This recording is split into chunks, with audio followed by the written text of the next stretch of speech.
Welcome everybody to D&B's 5-minute briefings. I'm Neil Ishwood, an SME and strategy leader in our third-party risk and compliance line of business. In this briefing, we're going to look at the progress and current status of the UBO registers that were mandated as part of the 4th and 5th EU money laundering directives. As a quick recap, the 4th EU directive mandated each country should create a register of the beneficial owners of entities in their respective jurisdictions. However, many chose to make these only available to law enforcement agencies and not to the main consumers, such as financial institutions tasked with combating money laundering. So the 5th directive came out and made it explicit that these registers should be publicly available. However, there are many different nuances and ways this can be done, and the box can be ticked. But practically, there can be numerous barriers in the way of truly useful access. This infographic was produced in early 2021 and looked at how useful these resources were from a due diligence operational user perspective. So covering if it was actually live, if it really was publicly available, if access was restricted by user registration requirements, and finally, is it actually free to access? I think it's fair to say a large number of countries dragged their feet in their implementations, also not helped by COVID, when many registries extended out the timelines for filing information. So actual real-world ability to get useful information was very limited. Now fast forward to 2022, and the picture is much different. There is a lot more green on this than there was before, with markets speeding up and getting the registers properly implemented. However, getting access to the information is still not centralized, and in most cases, it needs to be done manually via a web page, with many requiring payment one by one via credit card rather than making it available by other more efficient means such as APIs or web services. And this means introducing a check on this data cannot be including it into an automated process very easily. There are a number of considerations that we need to take into account now. The same information is being duplicated in different countries, in different formats and different languages. We now have information coming from different places. We have legal ownership, i.e. the one-up shareholder of the entity. We have directorships, we have UBOs, and we have controllers.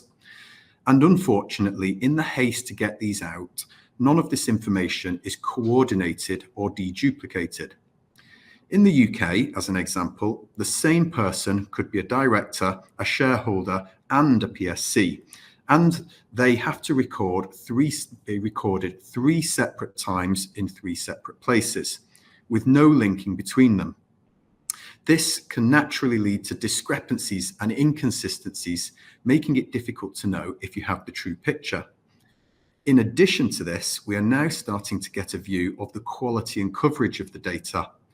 In some markets, the population of these registers is hovering around the 50 to 60% mark of the entire business universe.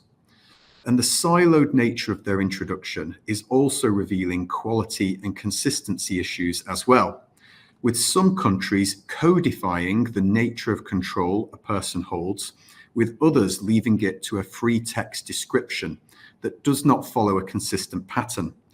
So once again, these are the types of issue that can hinder efficient use of the data, as well as fully relying on it.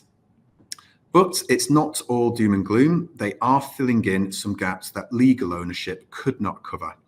For example, legal forms that do not have share capital and hence cannot have shareholders. These are now in scope. If we look at the UK as an example, 292,000 entities with no shareholders are now in scope to declare their PSCs. There are over 60 nature of control codes to describe how someone exerts influence over an entity, of which less than half actually relate to share ownership or voting rights. There are over 780,000 people registered as having control with no ownership or voting rights whatsoever. So you can see these additional sources really do bring an extra level of insight. So what's the best approach to looking at these? Well, in our view, the most comprehensive solution is to multi-source the data and combine into a single visualization. This requires checking all available public information on legal ownership, directors and principals, as well as wrapping in the PSC or UBO information, because this gives the most complete view of the data. As an example, here on screen is what we would see if we single sourced from Companies House in the UK, looking at just the PSC and shareholder data. In a multi-sourced view, it would combine the same Companies House data along with directors, the Danish shareholder details, and information from the Danish UBO register. Of course, all this disparate duplicated data does need to be combined into a single view of a person rather than multiple records of them via network-based people resolution.